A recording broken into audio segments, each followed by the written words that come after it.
ಮೊಟ್ಟ ಮೊದಲನೇದಾಗಿ ಎಲ್ಲರಿಗೂ 77ನೇ ಗಣರಾಜ್ಯೋತ್ಸವದ ಹಾರ್ದಿಕ ಶುಭಾಶಯಗಳನ್ನು ಹೇಳಲಿಕ್ಕೆ ಇಷ್ಟಪಡ್ತೇನೆ.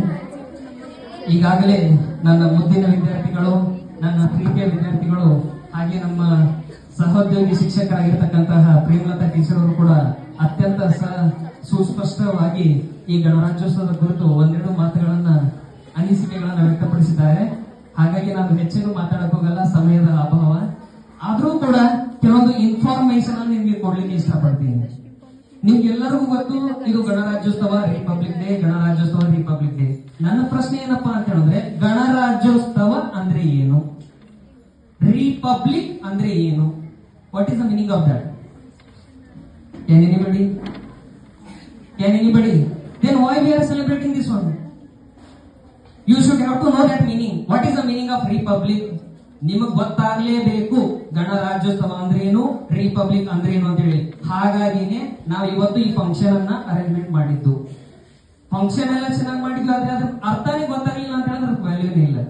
ಹಾಗಾಗಿ ಆ ವರ್ಡಿಂಗ್ ಮೀನಿಂಗ್ ಹೇಳ್ತೀನಿ, ಆಮೇಲೆ ಒಂದೆರಡು ಮಾತು ಹೇಳಿ ಇವತ್ತಿನ ಭಾಷಣ ಮುಗಿಸ್ತೇನೆ. ಫಸ್ಟ್, ಸರ್, ಗಣರಾಜ್ಯೋತ್ಸವ ಅಥವಾ ರಿಪಬ್ಲಿಕ್ ಅಂದ್ರೆ ಏನು? ನಮ್ಮ ದೇಶದ ರಾಜಕಾರಣಿಗಳು ನಮ್ಮ ವೋಟ್ಗಳಿಂದ ನೇರವಾಗಿ ಆಗಿರಬಹುದು ಅಥವಾ ಅನೇರವಾಗಿ ಆಗಿರಬಹುದು, ಪ್ರತ್ಯಕ್ಷವಾಗಿ ಅಥವಾ ಪರೋಕ್ಷವಾಗಿ, ಡೈರೆಕ್ಟ್ಲಿ ಆರ್ ಇಂಡೈರೆಕ್ಟ್ಲಿ.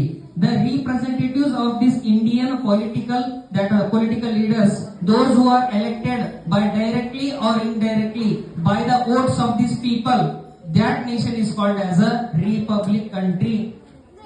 ಯಾವುದೇ ಒಂದು ದೇಶದ ರಾಜಕಾರಣಿಗಳು ಜನರ ವೋಟ್ಗಳಿಂದ ಎಲೆಕ್ಷನ್ ಅಲ್ಲಿ ಗೆದ್ದು ತಾವು ರಾಜಕಾರಣಿಗಳಾಗಿದ್ದಾರೆ, ಲೀಡರ್ಸ್ ಗಳಾಗಿದ್ದಾರೆ, ಅವರಿಗೆ ನಾವು ಅಂತ ದೇಶವನ್ನು ನಾವು ಏನಂತ ಕರಿತೇವೆ?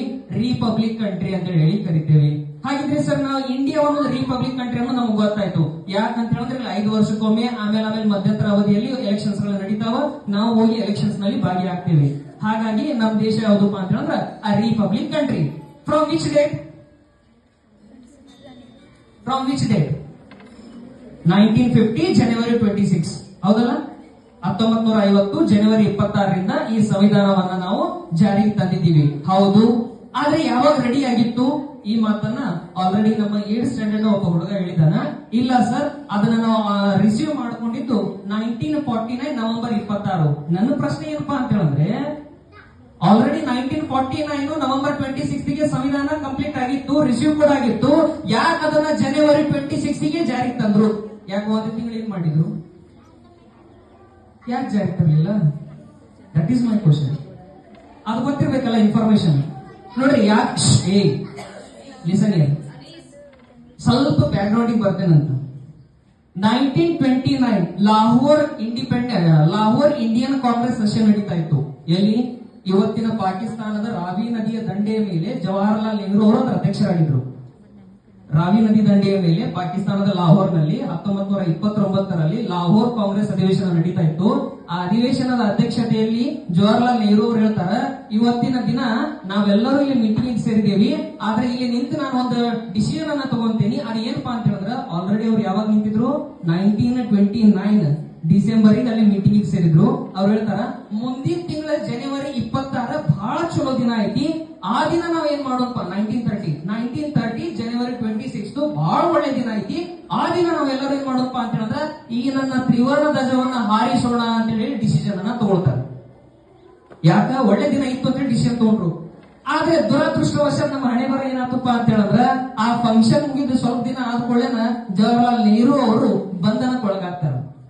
ಜನವರಿ 26ಗೆ ಈ ನಮ್ಮ ತಿರಂಗವನ್ನ ಹಾರಿಸ್ಲಿಕ್ಕೆ ಅವಕಾಶನೇ ಸಿಗಲ್ಲ. ಹಾಗಾಗಿ 1949 ನವೆಂಬರ್ 26ಗೆ ನಮ್ಮ ಸಂವಿಧಾನ, ನಮ್ಮ ಕಾನ್ಸ್ಟಿಟ್ಯೂಷನ್ ಆಲ್ರೆಡಿ ರೆಡಿ ಆಗಿದ್ರು ಕೂಡ ಅದನ್ನ ಯಾಕೆ ಹೋಲ್ಡ್ ನಲ್ಲಿ ಇಟ್ರು ಅಂತ ಹೇಳಿದ್ರೆ, ಇವತ್ತು ನಾವು ಇದನ್ನ ರಿಸೀವ್ ಮಾಡ್ಕೊಳ್ತೀವಿ, ನಾವ್ ಇದನ್ನ ಅಡಾಪ್ಟ್ ಮಾಡ್ಕೊಳ್ತೀವಿ, ಆದ್ರೆ ಅದ್ರ ಆಕ್ಷನ್ಸ್ ಅನ್ನ ಯಾವಾಗ ಸ್ಟಾರ್ಟ್ ಮಾಡ್ತೀವಿ ಅಂತ ಹೇಳಿದ್ರೆ, ಅವತ್ತು ಜನವರಿ 26ಗೆ ನಮಗೆ ತ್ರಿವರ್ಣ ಧ್ವಜವನ್ನ ಹಾರಿಸಕ್ ಆಗಿಲ್ಲ, ನಮ್ಮ ಕನಸು ಈಡೇರಲಿಲ್ಲ. ಆದ್ರೆ ಈ ಕಾನ್ಸ್ಟಿಟ್ಯೂಷನ್ ಅನ್ನಾದ್ರೂ ನಾವು ಆ ದಿನದಿಂದ ಆಕ್ಷನ್ ತರೋನು ಅನ್ನುವಂತ ಒಂದು ಕಾರ್ಯಕ್ರಮದ ಒಂದು ಉದ್ದೇಶದಿಂದ ಇವತ್ತು ಜನವರಿ 26ನೇ ನಾವು ಈ ಸಂವಿಧಾನ ಜಾರಿಗೆ ತರಾಗಂತ ಹೇಳಿ ಆಯ್ಕೆ ಮಾಡಿಕೊಂಡಿರ್ತಕ್ಕಂಥ ದಿನ. ಹಾಗಿದ್ರೆ ಸರ್ ಇನ್ನೂ ಕೆಲವೊಂದನ್ನ ನಾವು ಹೇಳ್ತೀವಿ, ಭಾರತ ಸಂವಿಧಾನ ಬರೆದ್ರು ಅಂಬೇಡ್ಕರ್ ಬರೆದ್ರು ಹಂಗೈತಿ ಹಿಂಗೈತಿ ಅಂತ ಹೇಳಿ. ನನ್ನ ಪ್ರಶ್ನೆ ಏನಪ್ಪಾ ಅಂತ ಹೇಳಿದ್ರೆ, ಇವತ್ತು ನನ್ನ ಭಾರತ ಸಂವಿಧಾನದಲ್ಲಿ ಇರ್ತಕ್ಕಂತಹ ಆ ಹ್ಯಾಂಡ್ ರೈಟಿಂಗ್ಸ್ ಯಾರ್ದವು? ಅದು ಯಾರ್ದು? ಅಂಬೇಡ್ಕರ್ ಹೌದಾ? ಇಲ್ವೇ ಇಲ್ಲ. ಯಾರಪ್ಪ? ಪ್ರೇಮ್ ಬಿಹಾರಿ. ಪ್ರೇಮ್ ಬಿಹಾರಿ. ಆಕ್ಚುಲಿ ನೋಡ್ರಿ ಸರ್, ಏನ್ರಿಪ್ಪ ನೀವೆಲ್ಲರೂ ವಿಚಿತ್ರ ಮಾತಾಡತ್ರಿ, ಎಲ್ಲರೂ ಅಂಬೇಡ್ಕರ್ ಅದ. ಅಂಬೇಡ್ಕರ್ ಅವರೇ ಬರ್ದಿದ್ದು, ಇಲ್ಲ ಅಂತಂದು ಹೇಳ್ತಾ ಇಲ್ಲ. ರೆಡಿ ಮಾಡಿದ ಅಂಬೇಡ್ಕರ್ ಅವರೇ. ಆದ್ರೆ ಅಕ್ಷರನ ಚಂದ ಬರೆದ್ರು ಒಂದು ಕೋರ್ಸ್ ಇದೆ, ಕ್ಯಾಲಿಗ್ರಾಫಿ ಅಂತ ಹೇಳಿ. ಆ ಕೋರ್ಸ್ ನಾವು ಬಹಳ ಎಕ್ಸ್ಪರ್ಟ್ ಆಗಿ ಮುಗಿಸಿದ್ ಯಾರಪ್ಪ ಅಂತಂದ್ರೆ ಪ್ರೇಮ್ ಬಿಹಾರಿ ಅವರು. ಅವ್ರು ಸ್ವಂತ ಬರ್ದಿಲ್ಲ, ಅಂಬೇಡ್ಕರ್ ಅವ್ರು ಬರ್ದಿದ್ದನ್ನ ಅವ್ರು ನೋಡಿ ಅಕ್ಷರ ಚಂದ ಹಾಕೋ ಅಂತ ಹೇಳಿ ಅವ್ರು ಬರ್ದು ಕೊಟ್ಟಿದ್ದಾರೆ. ಸರ್ ಏನ್ರಿಪ್ಪ ನೀವು ಉಲ್ಟಾ ಪಲ್ಟ ಹೇಳಕತ್ತೀರಿ, ಮತ್ತೆ ಅಂಬೇಡ್ಕರ್ ಬರ್ದಾರ ಅಂತ ಎಲ್ಲರೂ ಹೇಳ್ತಾರೆ ನೋಡಿದ್ರೆ ಅಂಬೇಡ್ಕರ್ ಅವರೇ ಬರ್ದಿತ್ತು, ಇಲ್ಲ ಅಂತ ಹೇಳ್ತಾ ಇಲ್ಲ.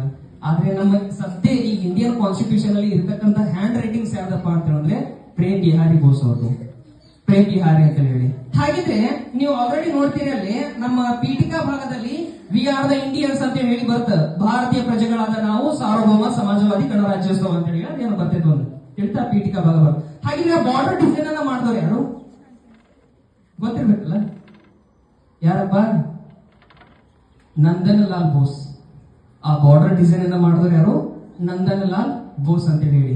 ಹಾಗಿದ್ರೆ ಈ ಎಲ್ಲವನ್ನ ರೆಡಿ ಮಾಡಕಂದ್ರೆ ಅಮೌಂಟ್ ಖರ್ಚಾಗತ್ತಲ್ಲ, ಎಷ್ಟು ಖರ್ಚಾಗಿತ್ತು ಅವಾಗ ಹೇಳ್ತೀನಿ? ಯಾರಾದ್ರು ಸ್ವಲ್ಪ ಬ್ರೀಫ್ ಇನ್ಫಾರ್ಮೇಶನ್ ಇರಲಿ ಅಂತ ಹೇಳಿ. 64 ಲಕ್ಷ ರೂಪಾಯಿ ಅವತ್ತಿನ ಕಾಲದಲ್ಲಿ ಅದೇ ದೊಡ್ಡ 64 ಲಕ್ಷ ರೂಪಾಯಿ ಖರ್ಚಾಗಿರ್ತಕ್ಕಂಥ ಅಮೌಂಟ್.